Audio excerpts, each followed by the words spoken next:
ಸಂಜೆ ಇಬ್ಬರು ನಾನು ನೇರ ಸಂಪರ್ಕದಲ್ಲಿ ಲೈವ್ನಲ್ಲಿ ಕೂಡಿಸ್ಕೊಂಡು ಮಾತಾಡ್ತಾ ಇದ್ದೆ. ಇಬ್ಬರೂ ಬಡವರ ಮನೆ ಹುಡುಗರು. ಒಬ್ಬನಿಗೆ ತಂದೆ ಇಲ್ಲ, ತಾಯಿ ಕೂಲಿ ಕೆಲಸ ಮಾಡ್ತಿದ್ದಾಳಂತೆ. ಒಟ್ಟು 5 ಜನ ಅಣ್ಣ ತಮ್ಮಂದ್ರು, ಎಲ್ಲರೂ ಏನೇನೋ ಸಣ್ಣ ಪುಟ್ಟ ಕೆಲಸ ಮಾಡ್ಕೊಂಡಿದ್ದಾರೆ. ಈ ಹುಡುಗ ಒಬ್ಬ ಎಕ್ಸಾಮಿಗೆ ಓದ್ತಾ ಇರೋದು. ವಯಸ್ಸು 32.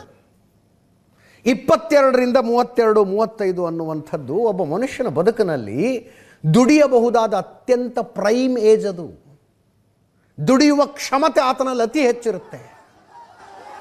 ಆ ಟೈಮ್ನಲ್ಲಿ ಸರ್ಕಾರದ ಕೃಪಾ ಕಟಾಕ್ಷದಿಂದ ರಿಕ್ರೂಟ್ಮೆಂಟ್ ನಡೆದ್ರೆ ನಾನು ನನ್ನ ಪ್ರತಿಭೆಯನ್ನು ಬಳಸಿ ಎಕ್ಸಾಮ್ ಬರೆದು ಸರ್ಕಾರಿ ನೌಕರಿ ತಗೋತೀನಿ ಅಂತ ಈ ಹುಡುಗ ಹುಡುಗಿಯರು ಊರು ಬಿಟ್ಟು ಬಂದು ಅಪರಿಚಿತ ಊರಿನಲ್ಲಿ ಸಣ್ಣ ಪುಟ್ಟ ರೂಮ್ ಮಾಡ್ಕೊಂಡಿದ್ದು ಹಗಲು ರಾತ್ರಿ ಕಣ್ಣಿಗೆ ಎಣ್ಣೆ ಬಿಟ್ಕೊಂಡು ಓದ್ತವೆ ಹುಡುಗ. ಪ್ರತಿ ತಿಂಗಳ ಅಪ್ಪ ಅಮ್ಮನಿಂದ ದುಡ್ಡು ತರಿಸ್ಕೊತಾರೆ ಇವರು, ತಾವು ದುಡಿಯಬಹುದಾದ ಪ್ರೈಮ್ ಏಜ್ನಲ್ಲಿ.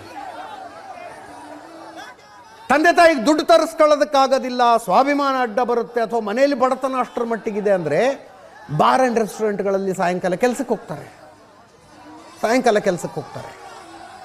ಇದನ್ನು ಈ 2026ರ ಇಸ್ವಿನಲ್ಲಿ ಮಾಡ್ತಾರೆ ಅನ್ನೋದು ನನಗೆ ದೊಡ್ಡ ಆಶ್ಚರ್ಯ. ನೌಕರಿ ಬೇಕು ಅಂತ ಇರೋದು ತಪ್ಪಲ್ರಿ, ಸರ್ಕಾರಿ ನೌಕರಿನೇ ಬೇಕು. ನಮಗೆ ಸರ್ಕಾರಿ ನೌಕರಿನೇ ಬೇಕು. ಖಾಸಗಿ ಕ್ಷೇತ್ರಗಳಲ್ಲಿ ಯಾವ ಸಂಬಳವನ್ನು ನೋಡುವುದಕ್ಕೆ ನಾವು 5 ವರ್ಷ 10 ವರ್ಷ ಶ್ರಮ ಪಟ್ಟವಲ್ಲ, ಯಾವ ಸಂಬಳವನ್ನು ನೋಡೋದಕ್ಕೆ. ಕ್ಯಾಂಪಸ್ ರಿಕ್ರೂಟ್ಮೆಂಟ್ನಲ್ಲಿ ಅಷ್ಟು ಹುಡುಗರು ತಗೋತಿದ್ದಾರೆ ಸಂಬಳನ. ಕ್ಯಾಂಪಸ್ ರಿಕ್ರೂಟ್ಮೆಂಟ್ನಲ್ಲಿ ಈಗಿನ ಕಾಲದಲ್ಲಿ ಮಂತ್ರಿ ಮಾಲ್ ಮುಂದೆ ಪಾನಿಪುರಿ ಮಾರೋನು 1,20,000 ನನ್ನ ನೆಟ್ ಪ್ರಾಫಿಟ್ಟು ಅಂತ ಇಂಟರ್ವ್ಯೂನಲ್ಲಿ ಹೇಳ್ತಾನೆ. ಅಮೆಝಾನ್ ತೆಗೆದ್ರೆ 227 ರೂಪಾಯಿಗೆ 400 ಗ್ರಾಮ್ ಸಗಣಿ ಮಾರಾಟ ಆಗುತ್ತೆ ಇವತ್ತಿನ ಕಾಲದಲ್ಲಿ.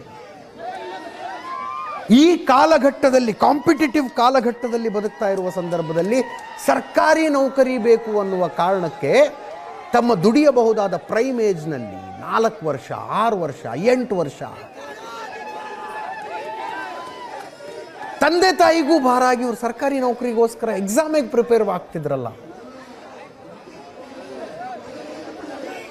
ಬೇಜಾರು ಅನ್ಸೋದದು. 2,84,881 ಅಂತೆ ಖಾಲಿ ಇರೋ ಹುದ್ದೆಗಳು. 2,84,881. ಎಷ್ಟು ಜನ ಎಕ್ಸಾಮಿಗೆ ಪ್ರಿಪೇರ್ ಆಗ್ತಿದ್ದಾರೆ?